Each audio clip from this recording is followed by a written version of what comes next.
Ibu Asal Sarif yang udah tua, yang udah sakit-sakitan, yang udah mulai berhijab. Jangan kau kotori hidupmu yang tinggal sebentar lagi itu dengan kasus ini. Saya minta tolong Ibu Elsa Sarif, saya minta tolong kepada Bang Ibi, saya minta tolong kepada Pak Fahad. Dana tersebut itu adalah dana pribadi saya yang saya titipkan ke Anda. Saya minta tolong kembalikan itu untuk bantu kepada member-member saya dan yang lain. Gila lu bang, orang kecil yang minta haknya dia lu ancam, lu pidanakan, gue aja lu ancam, gila lu. 33 miliar yang diakui masuk ke rekeningnya, ya namun ya dana ini menurut Ibu Elsa hanya sekedar numpang lewat di rekeningnya, lalu kemudian beralih ke Farhad Abbas maupun ada oknum kepolisian yang sempat disebutkan namanya, dan ini yang kami sampai melaporkan ke baik di Polda maupun di Polres Jakarta Utara, dan laporannya sudah berjalan.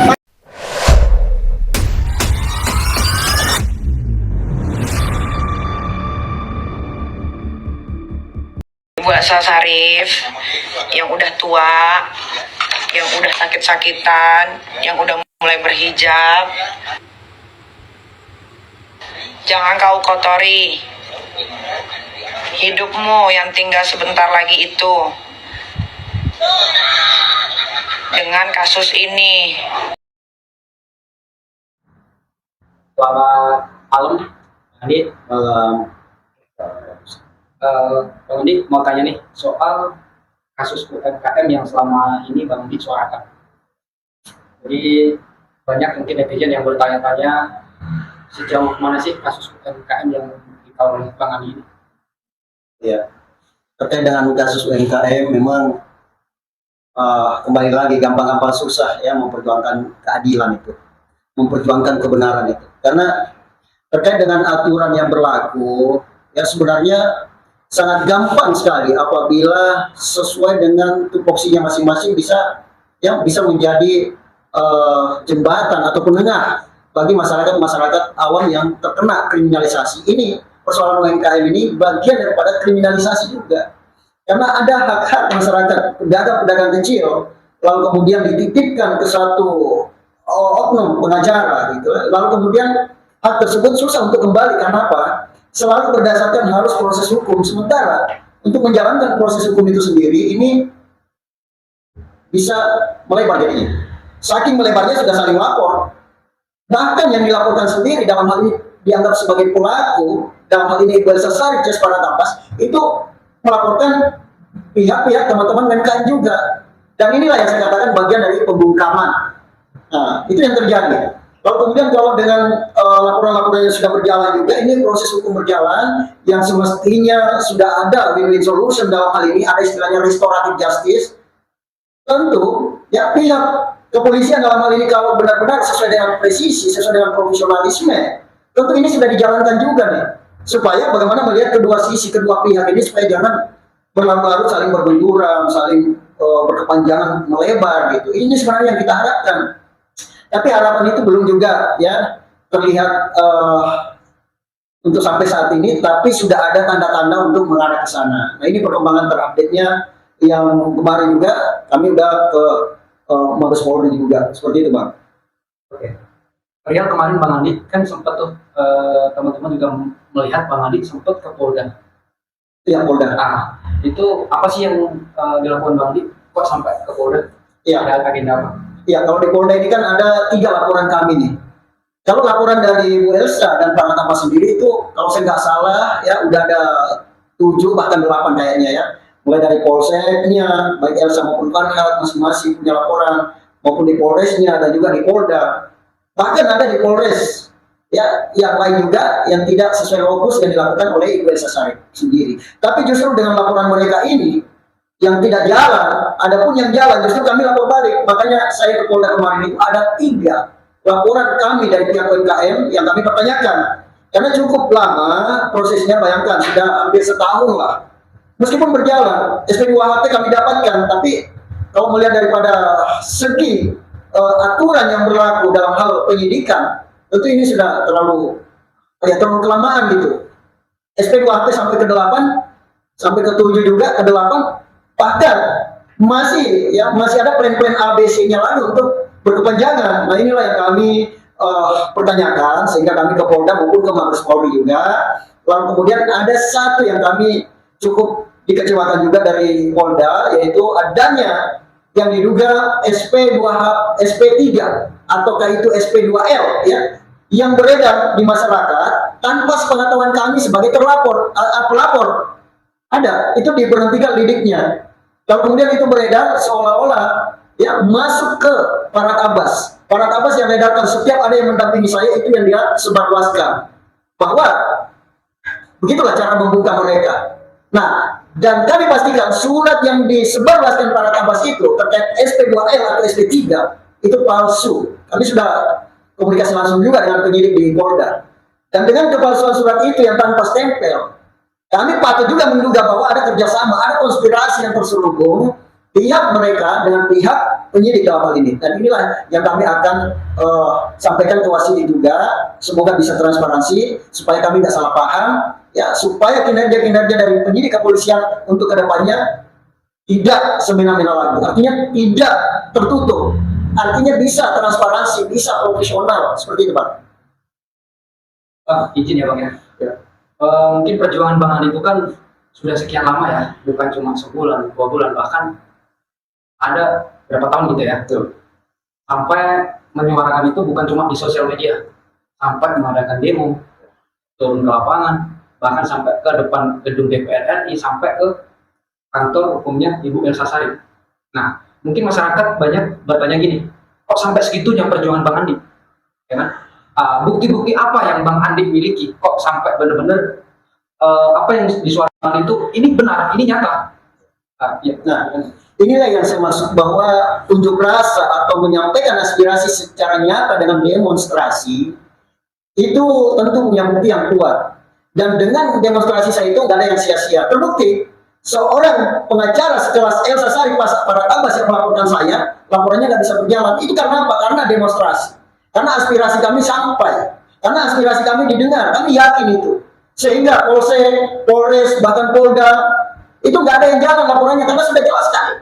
Ya, kami sudah aspirasikan secara nyata, kami menyampaikan aspirasi, dan tidak mungkin seberani itu kalau tidak ada bukti yang kuat. Jadi di sini saya menilai bahwa kepolisian juga profesional kok, ya, profesional. Tapi terkait dengan yang berjalan, nah inilah yang kami melihat bahwa ada yang perlu kami pertanyakan, ada yang perlu kami laporkan ke pihak Wasidi ataupun Propam dalam hal laporan kami yang masih terkesan lambat. Dan satu lagi, ada bukti yang kami dapat bahwa pihak Elsa Sharif mengundang penyidik untuk ketemu di luar. Ada apa nih?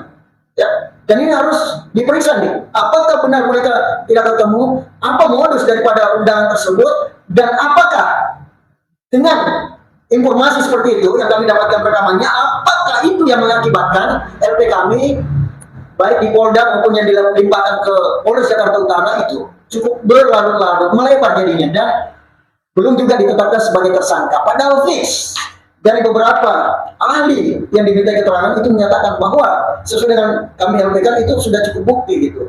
Tapi sekali lagi kami melihat dan berharap profesionalisme dari penyidikan ini benar-benar sesuai. Oleh karena itu kami minta, untuk meyakinkan kami minta dari pihak Mabes Polri, entah itu Propamnya atau Wasidiknya, untuk mengatensi atau memantau langsung juga terkait dengan proses hukum peradilan yang kami ajukan gitu.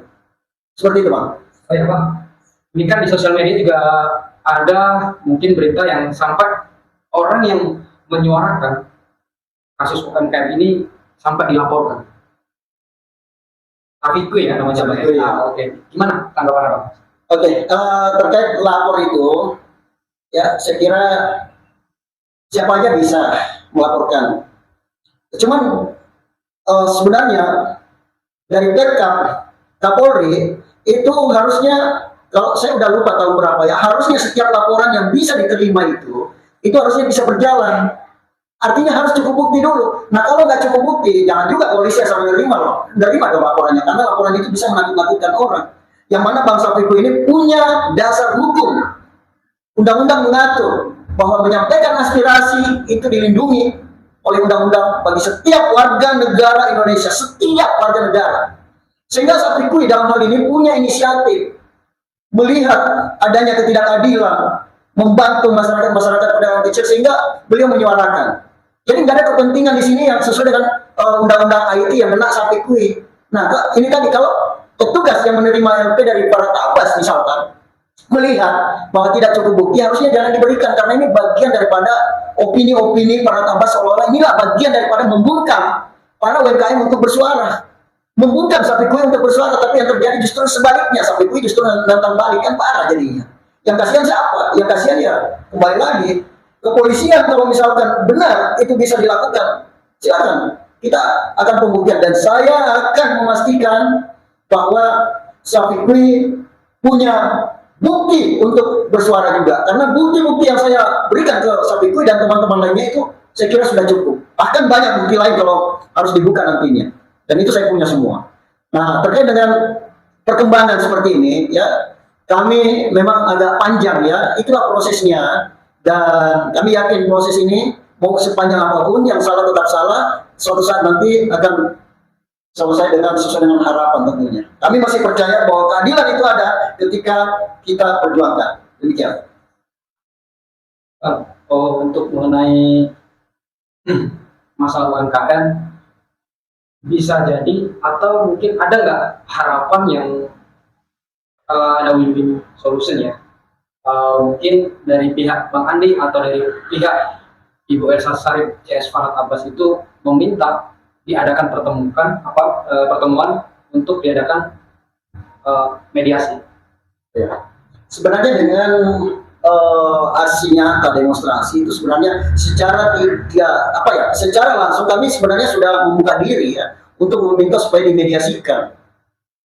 Kami sudah ingin yang namanya win-win solution, tapi karena tidak ada itikat baiknya, sehingga melihat dari laporan kami juga yang masih berkepanjangan, sehingga kami harus melakukan semua hal semaksimal mungkin, termasuk nanti ketika dibutuhkan laporan pokok perkara dengan peradilan ya.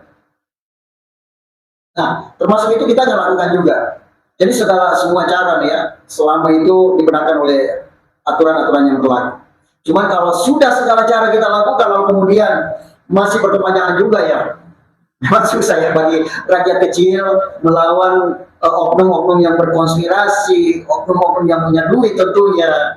Nah, susah. Tapi sekali lagi kami terus berusaha untuk melawan kezaliman ini.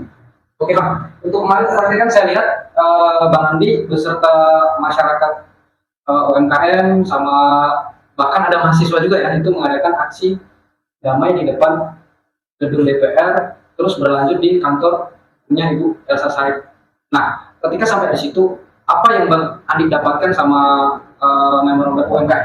Iya, kami cuma bisa berkesimpulan sementara bahwa Ibu Elsa Sarip belum juga ada itikat baiknya, itu aja.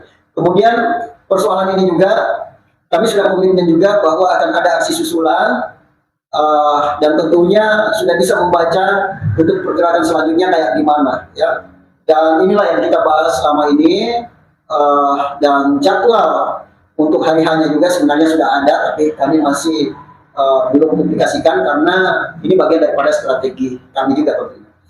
Jadi terkait dengan aksi kemarin, sekali lagi semua nggak ada yang sia-sia. Paling tidak kami sudah bisa membaca strategi untuk selanjutnya.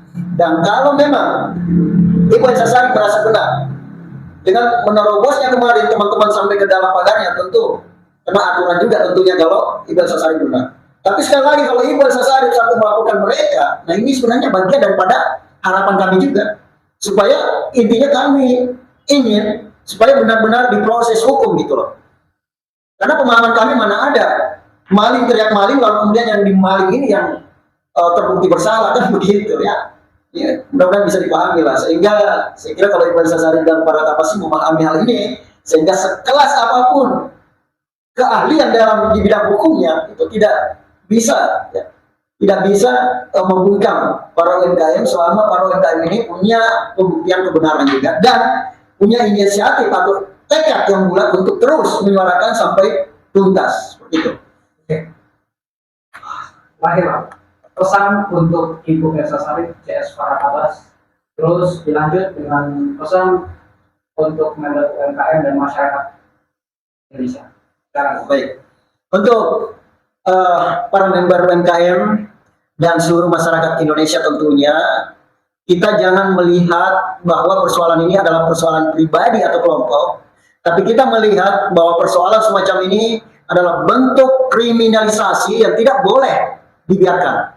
Jangankan saya yang mengalami, yang mempunyai cukup bukti, teman-teman lain juga ketika ada persoalan seperti ini, tentu saya orang pertama mungkin yang merasa terpanggil untuk membantu menyuarakan juga. Jadi sekali lagi terima kasih kepada teman-teman lain seperti Bang Safikui, ada Matebo juga, ada pokoknya adalah beberapa akun-akun yang sudah menyuarakan. Ya sekali lagi terima kasih banyak.